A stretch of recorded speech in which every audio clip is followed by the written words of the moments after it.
Thank you, Marcus. Thank you very much. First of all, thanks for having me here. I'm being thanked to my colleague and good friend, Philip. I'm very happy to be back in Switzerland. Yes, could you please send me Yes, it's not on the screen yet, but Yeah. it should come in a minute. Okay. Yeah, I would like to start to framing my remarks on where we are coming from, the sense of Costa Rica. Costa Rica is a small open economy located in the middle of the Americas, in Central America.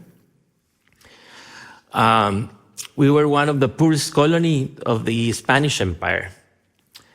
And that, in a sense, it was a blessing. Because when we earned our independence in 1821, we didn't have any of the, of the minerals or labor that were the sources of wealth of that time. And the only thing that we have with small population, a lot of nature, and our leaders decided that the only way to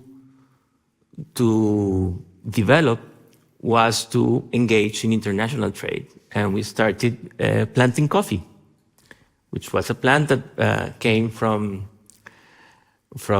Ethiopia and Africa in general. It came to Costa Rica, and we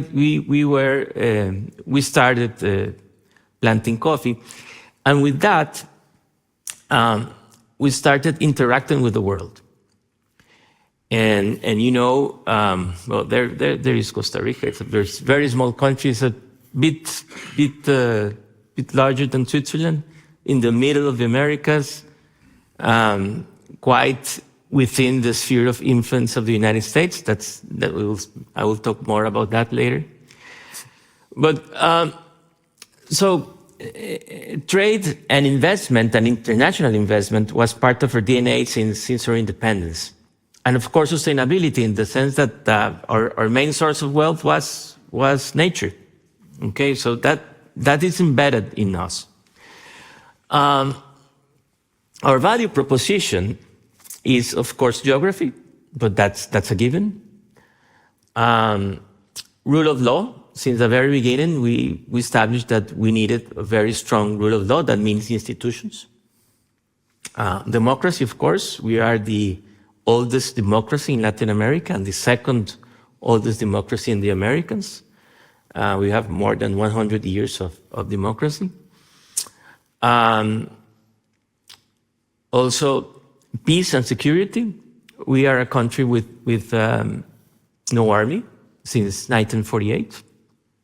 Which is, of course, is a challenge, and it's a challenge now more than these days.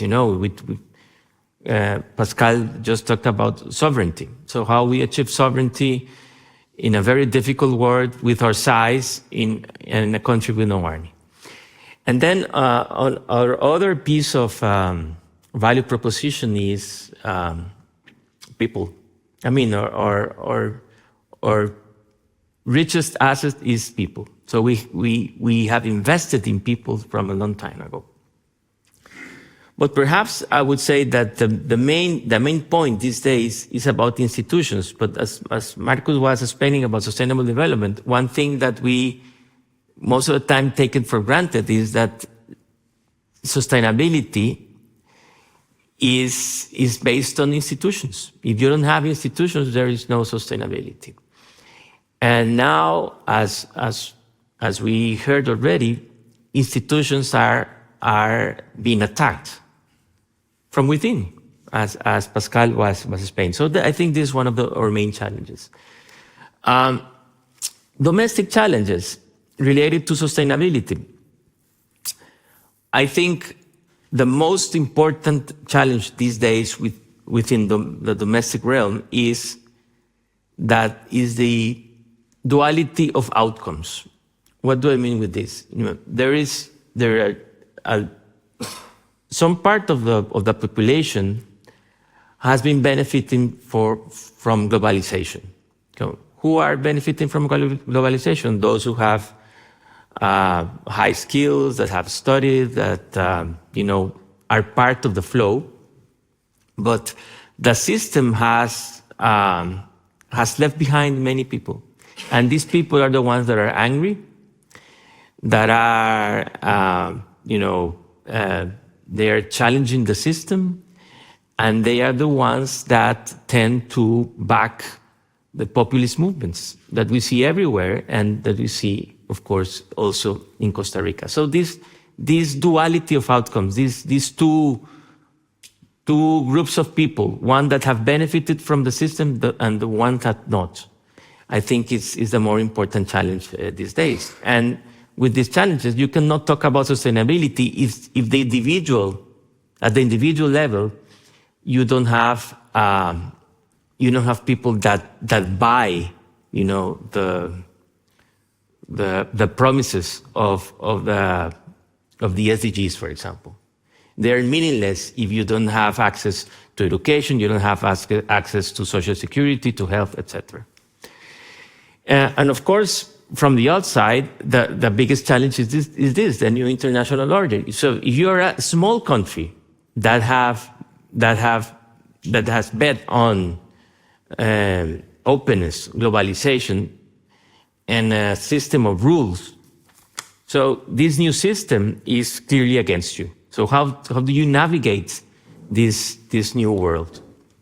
And we are, as I mentioned, we are on the influence of the US, and we have been promised about, for example, nearshoring and friendshoring, but that's a promise that has not materialized because it's very difficult to unscramble, the global value chains.